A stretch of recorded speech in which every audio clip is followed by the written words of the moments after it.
Hello दोस्तों, नमस्कार, प्रणाम। हम राइटर रविशंकर कुमार और सिंगर आशिक आकाश जी बने यहाँ हमें के आज एक बहुत सुंदर बोलम गाना रिकॉर्ड करे जाते निशान जौन की बहुत अच्छा बा। और गाना का नाम चिलम धुक धुक करे।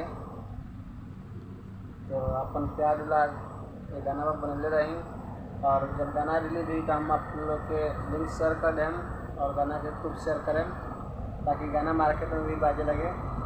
तो चलिए गाना के हम आज रिकॉर्ड कर जा रहे रही तब तक वीडियो बन रही और इंजॉय करें।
ये गाना कैसा लगा था कमेंट में ज़रूर बताएं और ये गाना के प्यार दुला दी। ये गाना कब रिलीज है काश?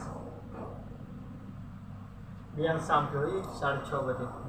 ये गाना बिहान गोल्ड रिकॉर्डिंग स्टूडियो पर बिहान शाम के 6 बजे हुई रिलीज। 6:30 पर।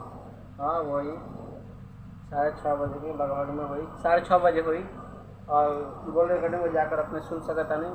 और ये गाना के प्यार दुला दी। तब तक मिलता नहीं हम अगले वीडियो में।